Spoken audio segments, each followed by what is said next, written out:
much. Okay, so as Bodhinaga said, our theme in this series of Sangha nights has been encounters with enlightenment. So that's been our theme since the new year. And so far, we've been looking at people's meetings with the historical Buddha. 2,500 years ago or so and so, something like that, looking at what was said and what happened when somebody encountered enlightenment in the flesh. And our story tonight concerns a certain Dandapani and his particular encounter with enlightenment, which was not very much to his taste. So at the time of this encounter, the Buddha had been staying near Kapilavastu, near the border between Nepal and India.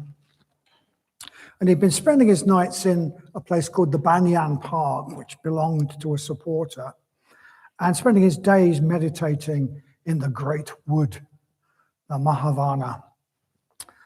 So one day, our Dandapani is out walking and rambling for exercise, the Sutta tells us, in the big wood, in the Great Wood, when he comes across the Buddha.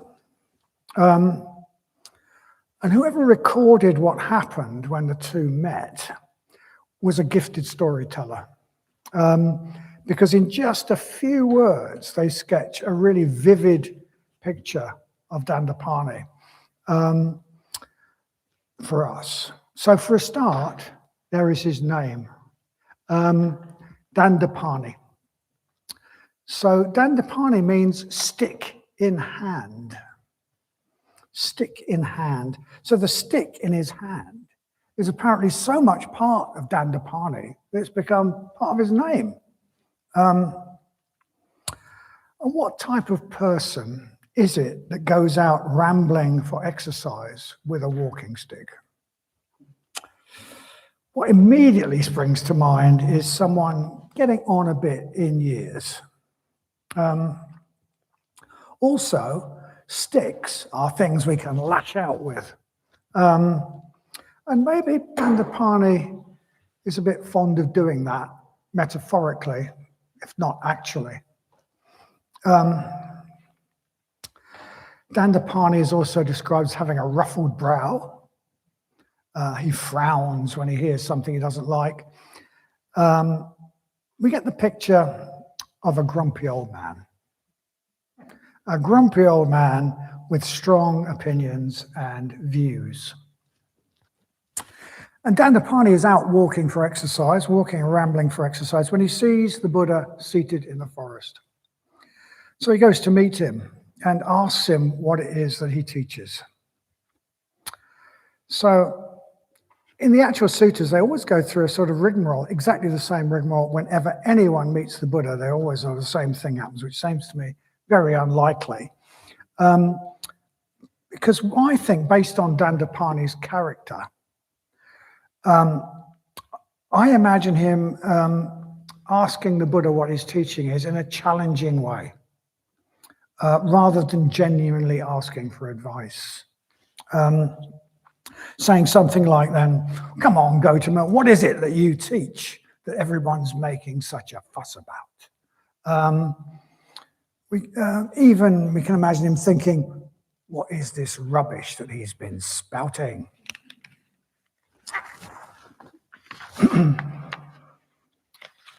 So, but the Buddha's got Dandapani's number. The Buddha's got Dandapani's number.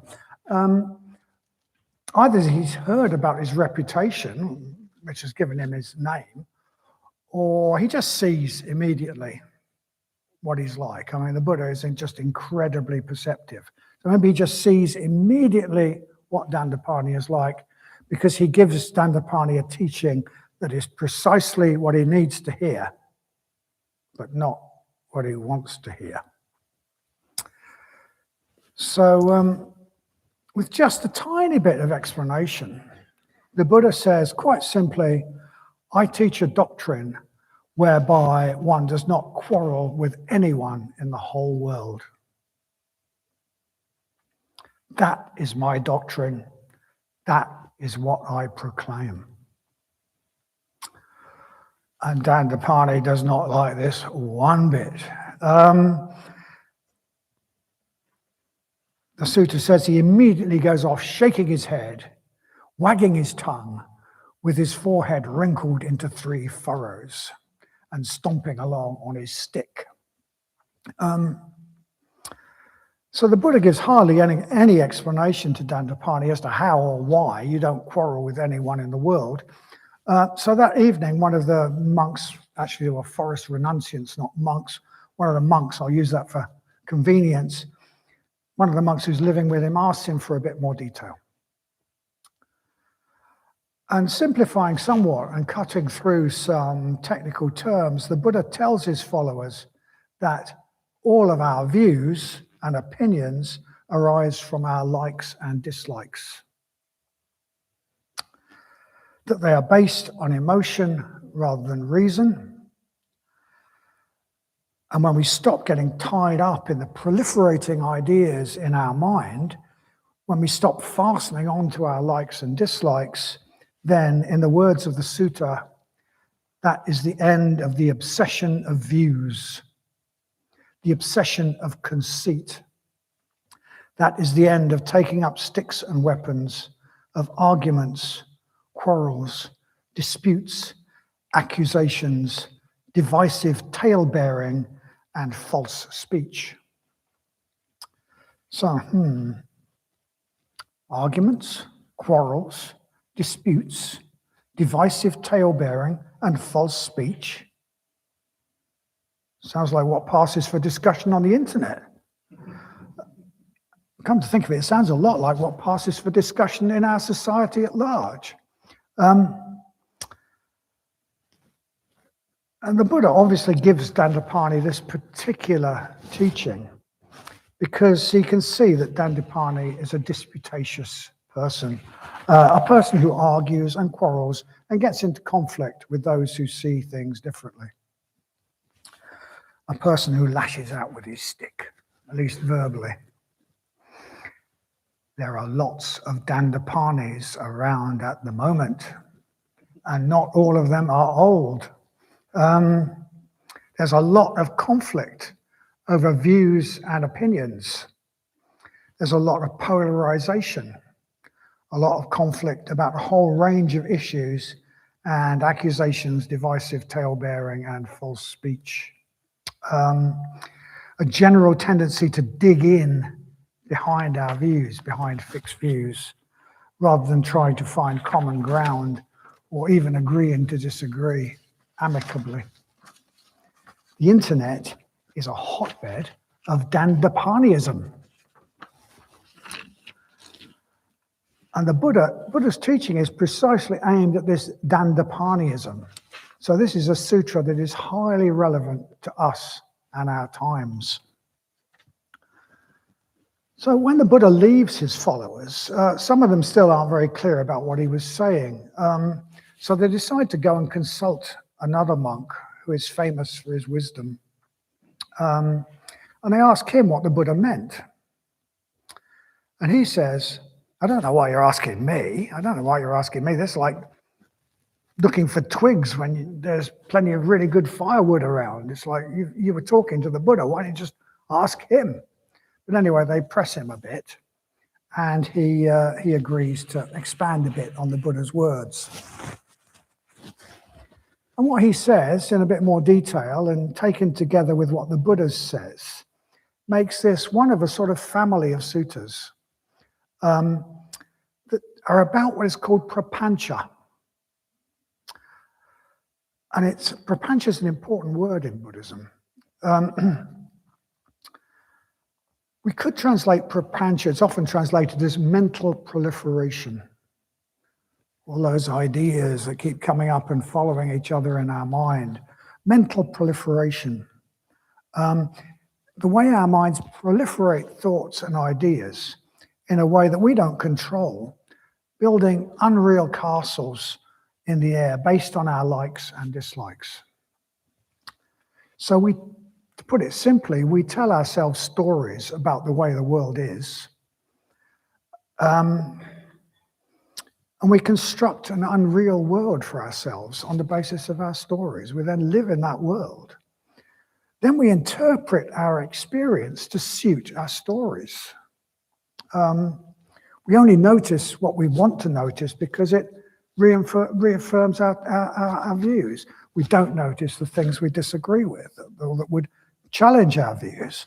So we just confirm our stories, we reinforce them, we make them stronger and stronger.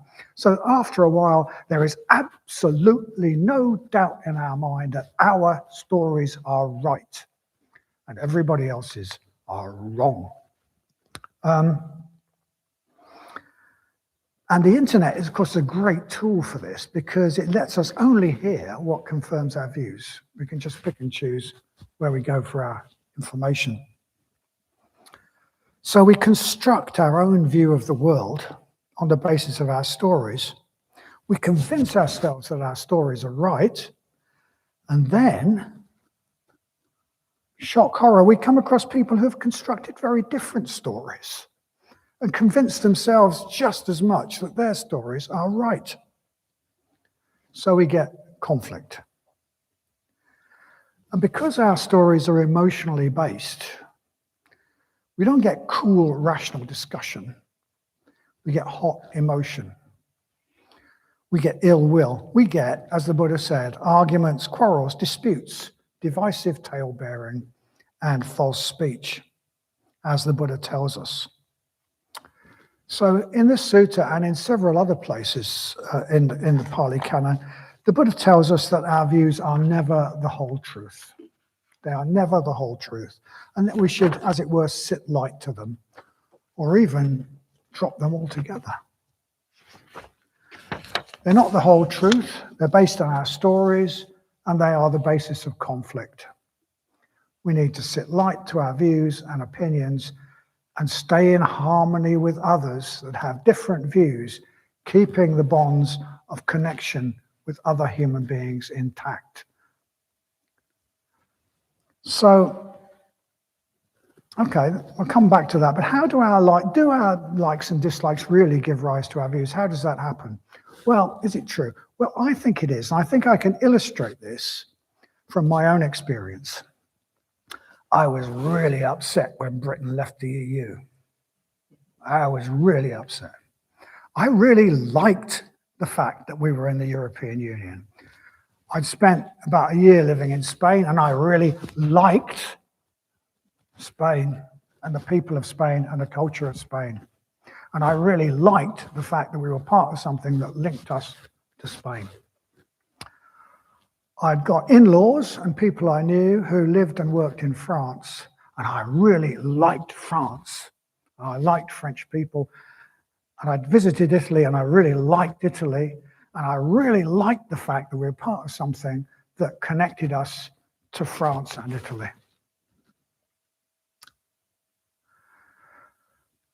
On the other hand, I'd spent time as a youth in Argentina, where there seemed to me to be a lot of tub-thumping nationalism, especially about the Falklands. And being English, I didn't like that. I disliked that nationalism.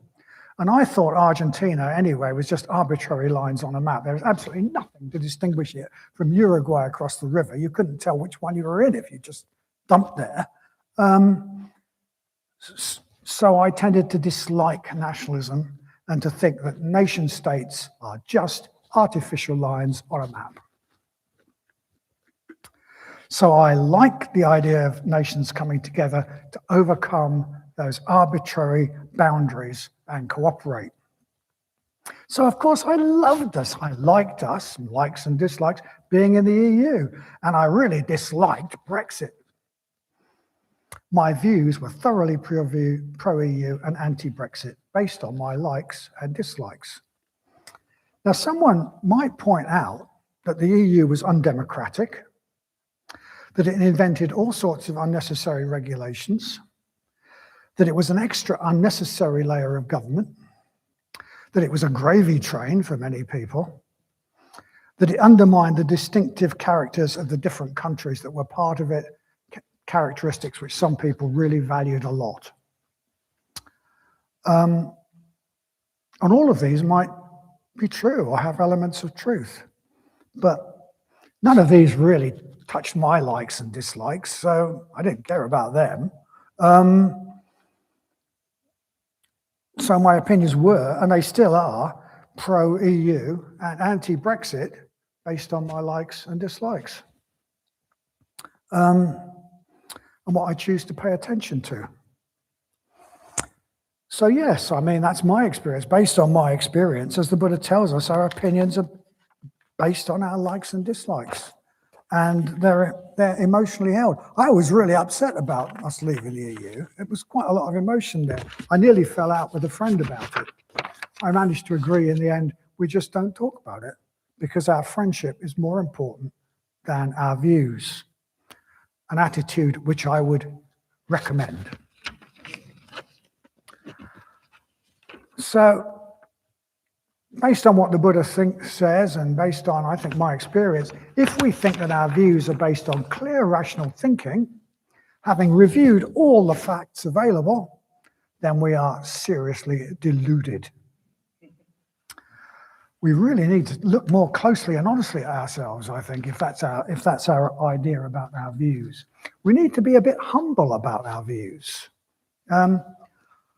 I cannot possibly know whether being in the EU would be a good or bad thing for this country in the long term. And neither can you, and neither can anyone else, because it's too complicated. And anyway, it depends on what we think of as good or bad. So my ideas of what would be good in this country or bad in this country might be completely different from your ideas of what would be good in this country and bad in this country. So we need to be a bit humble about our views. We can't know. So on the face of it, we might think that Dandapani's encounter with enlightenment was just a simple teaching to a grumpy old man about not being quite so argumentative. But actually, the teaching goes a lot further than that, and we are likely to find it challenging. The Buddha tells us we're tangled up in a thicket of views, a jungle of opinion that's just based on likes and dislikes and emotions, and that we need to sit light to our views or let go of them. But most of us see our views as part of our identity. They're part of who we are. They're part of who we define, how we define ourselves. I am that sort of person. Our identity tends to depend a lot on which groups we are part of in society, which tribe we belong to, or which tribe we think we belong to. At the moment, it's as though there are at least two completely different tribes in our society facing off against each other. Each tribe has its own set of opinions, and they're completely the opposite of the set of opinions of the other tribe. And I think it shows that a lot of it's tribal belonging, because a lot of the issues, immigration, climate change, public spending versus taxation, trans rights versus women's rights to female-only spaces. If you know what somebody thinks about one of them, you know what they think about all of them. And there's absolutely no connection between them, except that our tribe thinks this. And if I think differently, people are going to question my belonging. And that's going to be difficult for me.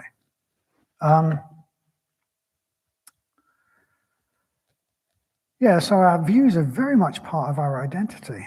And our belonging, our tribal belonging. If we disagree, we fall out with our fellows and no longer belong. And our tribe is right, and the other tribe is completely wrong. And here is the Buddha telling us that we should let go of our views. Oh my God, that is one challenging teaching. Is the Buddha telling us that we must accept views that are entirely unacceptable? We're likely to go off, wagging our tongue and wrinkling our brow and shaking our head like Dandapani. when we're told that? Is the Buddha telling us we must accept views that seem to us completely unacceptable? Well, I think the important word the Buddha uses here is quarrel. He says we do not quarrel with anyone in the world. He doesn't say discuss, he says quarrel. The word quarrel implies ill will.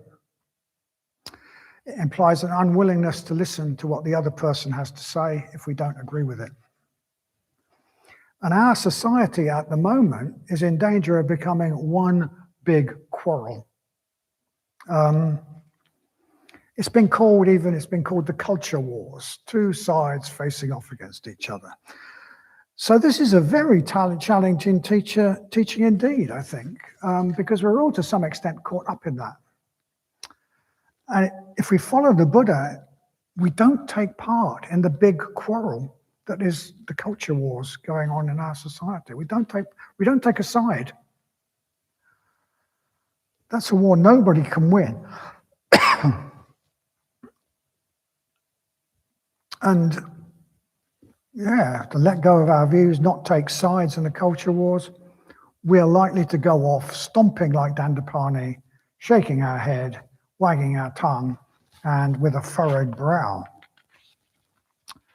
So someone is bound to raise the question, what about views and opinions that are obviously, absolutely just plain wrong, harmful, even evil?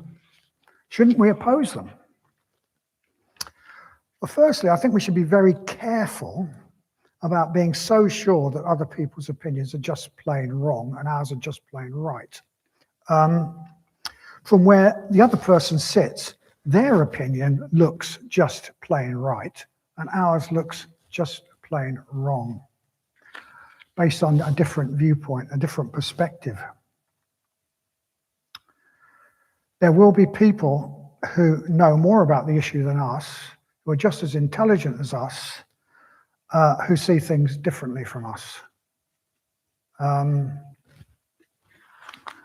And secondly, we should be realistic about how much good it does to quarrel, if we're quarreling, even with what seem to be completely harmful views. When we quarrel, we have absolutely no chance of changing anybody else's mind. Quarreling involves ill will, and that means all we do is harden the other side's position, the other side's opposition. Do we think that when you have opposing demonstrations, when opposing demonstrations take to the street, either side is trying to change the mind of the other? Give over. They're just looking for a quarrel. The people involved are just showing which tribe they belong to. It's a sort of tribal war dance. It's a bit like the Maori haka.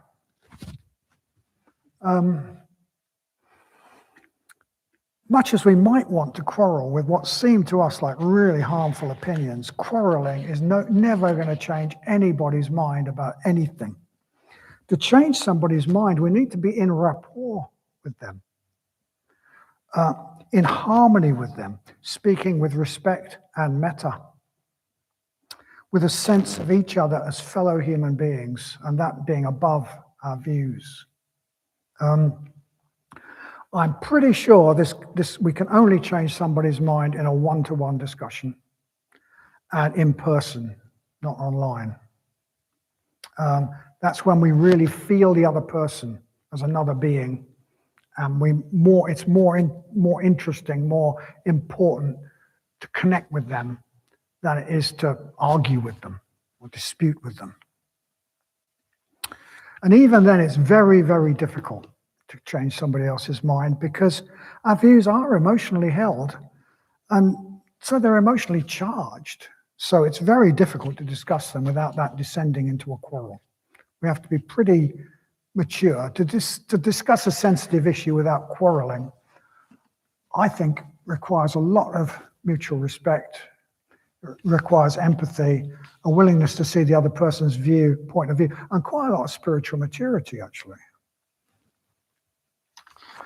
But here, respect for the other human being is the key, I think. Of course, there will be people we disagree with, but we need to respect them as fellow human beings. We need to accept them, that from behind their eyes, their views seem completely right. We need to remember that according to the Buddha, neither of us is completely right. We need to respect people as people, regardless of their views, maintaining the bonds of solidarity, human solidarity and fellow feeling between us, which unite us as human beings, because these are more important and more real than our views. So to finish off, I'd just like to make a couple of points that relate particularly to us as a Sangha and as Buddhists that drop out of this sutta. The first is that as followers of the Buddha and as a Sangha, we are not officially going to take part in the big quarrel that is the culture wars. So periodically, people ask, why aren't we out there demonstrating about this issue, which obviously we should all agree with? With placards saying, Sheffield Buddhists want this, or Sheffield Buddhists don't want that, or Sheffield Buddhists demand this. We would just be taking part in the quarrel. We would not change anybody's mind, and, dare I say it, we would be alienating part of our own Sangha who disagree. Which leads us to my second point that's relevant to us. Shock horror. There are people with very different views on a whole range of issues in Triratna and in the order. Whatever you believe, there will be those in Triratna and in the order who are really, really sincere practitioners who completely disagree with you, who think differently. Shock horror. What is Vadanya saying? Surely reading The Guardian and believing what it says, or at least belonging to or voting Labour or Green, surely that is an absolute prerequisite for joining the order. Must be so. Well, it's not. Harmony in the Triratna order is based on human connection and solidarity, mutual respect, a shared spiritual aspiration.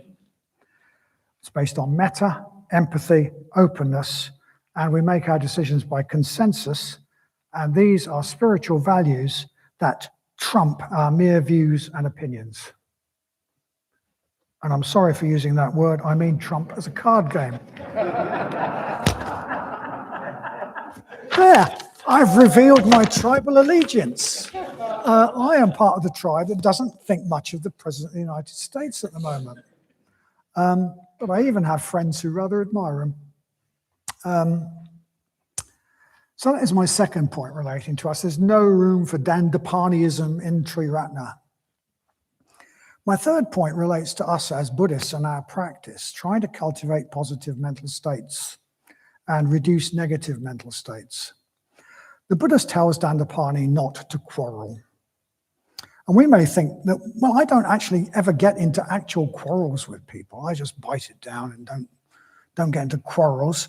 But if you're anything like me, you don't need to have an argument out loud with another person to quarrel with them. Most of my quarreling happens inside my own head. If I'm not careful, I get annoyed reading the news or getting other input from all sorts of media. And internally, I quarrel with people I will never meet and do not know, and they're just images in my mind, really. Or else someone annoys me, says something I don't like, does whatever, and I bite my tongue at the time, don't voice my irritation, but later I carry on a quarrel with them in my own head that can last far longer than the original incident. As Buddhists, we need to call this internal quarreling in the head, we need to call it by its real name. It's just ill will. It is an unskillful state of mind that the Dharma tells us is like holding on to a hot piece of metal, which just hurts us and doesn't hurt anybody else. We can love our righteous indignation. Can we not love our righteous indignation?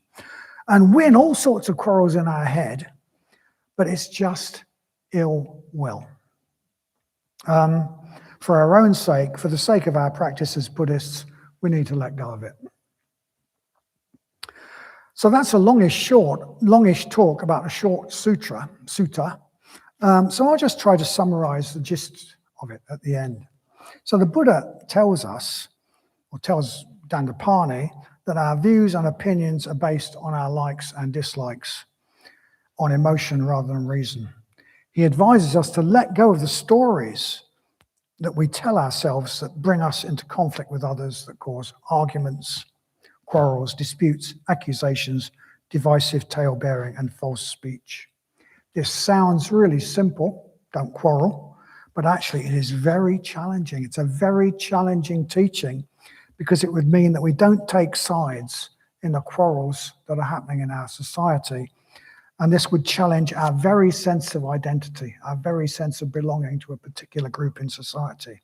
So we may well want to stomp off like Dandapani, shaking our head, wagging our tongue, and wrinkling our forehead. So please think about it and don't do that. Thank you.